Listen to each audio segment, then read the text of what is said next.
नमस्कार। भिंडी सिर्फ एक सब्जी नहीं, बल्कि इसे उगाना एक कला भी है और विज्ञान भी। तो चलिए आज इसी कला और विज्ञान की गहराइयों में उतरते हैं और समझते हैं कि भिंडी की खेती आखिर होती कैसे है। ज्यादातर लोगों के लिए भिंडी का मतलब है बस एक आम सी सब्जी, है ना? लेकिन असल में इसकी कहानी कहीं ज्यादा बड़ी और दिलचस्प है। आप सोच भी नहीं सकते कि ये पौधा अपने अंदर कितने राज छिपाए बैठा है। क्या कभी सोचा है कि भिंडी सिर्फ खाने के ही काम आती है? जी नहीं, इसके पत्तों का रस औषधीय गुणों से भरपूर है, मतलब दवाइयों में काम आता है। और तो और गुड़ और शक्कर को साफ करने के लिए भी इसका इस्तेमाल होता है।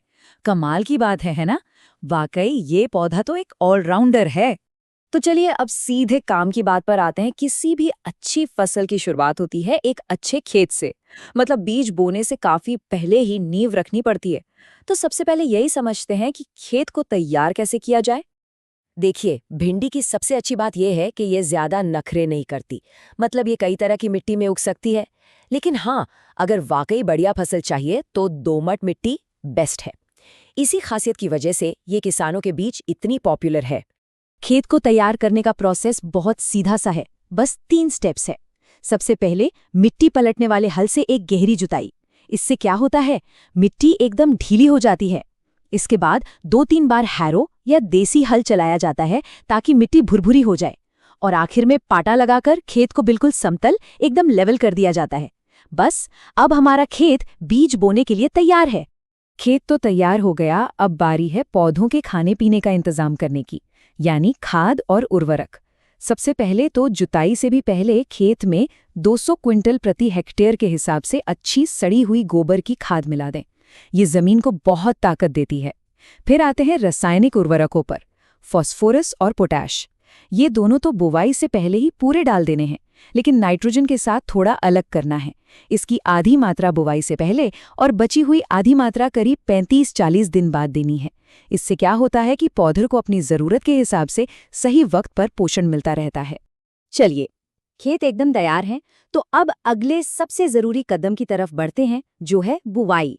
और यहाँ एक बात ध्यान रखने वाली है, भिंडी की फसल साल में 2 बार ली जा सकती है और दोनों ही मौसमों के लिए तरीका थोड़ा अलग होता है।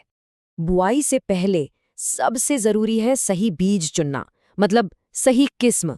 स्क्रीन पर जो नाम दिख रहे हैं, जैसे पूसा सावनी, परभणी क्रांति, अर्का अनामिका, ये कुछ बहुत ही अच्छी हाई यील्डिंग किस्में हैं। इनकी खासियत ये है कि ये पैदावार तो ज्यादा देती ही हैं, साथ ही बीमारियों से लड़ने की ताकत भी इनमें ज्यादा होती है।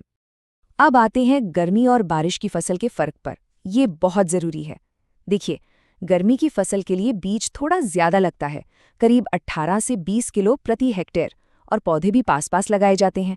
वहीं बारिश की फसल में बीज कम, यानी 10 से 12 किलो ही काफी है, और पौधों के बीच दूरी भी ज्यादा रखी जाती है। ऐसा इसलिए क्योंकि बारिश में पौधे को फैलने के लिए ज्यादा जगह मिलती है। तो ये छोटी छोटी बातें ही तय करती हैं कि आखिर में पैदावार कितनी होगी। तो बीज बो दिया, पर काम यहीं खत्म नहीं होता। असल में असली मेहनत तो अब शुरू होती है। पौधों की लगातार देखभाल करना बहुत जरूरी है। इसमें 2 चीजें सबसे अहम हैं। एक तो सही समय पर पानी देना, और दूसरा खरपतवार यानी फालतू घास फूस को कंट्रोल करना। इसकी देखभाल के कुछ सिंपल से नियम हैं। जैसे ही बुआई हो, पहले सिंचाई तुरंत कर दें। गर्मियों में मौसम के हिसाब से हर हफ्ते पानी देना जरूरी है। और हाँ, बरसात के मौसम में इसका उल्टा ध्यान रखना है कि खेत में पानी जमा ना हो। निकासी का इंतजाम अच्छा होना चाहिए। और खरपतवार के लिए शुरुआती दिनों में 2-3 बार हाथ से निराई गुड़ाई कर देने से फसल को बढ़ने की अच्छी जगह मिल जाती है। और अगर हाथ से निराई गुड़ाई करना मुमकिन न हो या खेत बहुत बड़ा हो, तो इसका एक केमिकल उपाय भी है। बुवाई से ठीक पहले बेसालिन नाम की दवा को करीब 1000 लीटर पानी में घोलकर प्रति हेक्टेयर के हिसाब से छिड़काव कर सकते हैं। ये खरपतवार को उगने ही नहीं देता। तो कुल मिलाकर लगातार देखभाल से ही एक सेहतमंद फसल तैयार होती है। पौधे बड़े हो रहे हैं, सब अच्छा चल रहा है, लेकिन अब हमें अपने इस निवेश को, अपनी इस मेहनत को सुरक्षित भी रखना है, क्योंकि हर फसल की तरह भिंडी पर भी कुछ कीड़े और बीमारियों का खतरा मंडराता रहता है। तो चलिए देखते हैं कि इन दुश्मनों से अपनी फसल को कैसे बचाया जाए। यहाँ कुछ आम खतरे और उनके समाधान दिए गए हैं। जैसे एक कीड़ा है हरा तैला जो पत्तों को पीला कर देता है। इसके लिए डाइमेथोड का इस्तेमाल किया जा सकता है। एक और बड़ी समस्या है पीला शीरा मोज़ेक नाम का वायरस। इससे बचने के लिए साइपरमेथ्रिन का छिड़काव करना पड़ता है। एक बात हमेशा ध्यान रखनी है, सही समय पर सही दवा को छिड़काव ही फसल को बड़े नुकसान से बचा सकता है। और लीजिए, सारी मेहनत, देखभाल और इंतजार के बाद अब हम आ गए हैं सबसे बढ़िया और संतोषजनक पड़ाव पर। जी हाँ, कटाई का समय। वो समय जब हमारी मेहनत रंग लाती है। अब जरा पैदावार पर एक नजर डालते हैं। मौसम का उपज पर कितना बड़ा असर होता है वो आप यहाँ साफ देख सकते हैं। जहाँ गर्मी की फसल में औसतन 50 से 60 क्विंटल प्रति हेक्टेयर की उपज मिलती है, वहीं बारिश वाली फसल में ये आंकड़ा सीधे 80 से 100 क्विंटल तक पहुंच जाता है।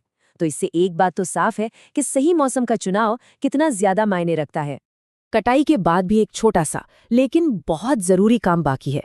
तोड़ी हुई भिंडी को सीधे धूप में या बोरी में बंद करके नहीं रखना है।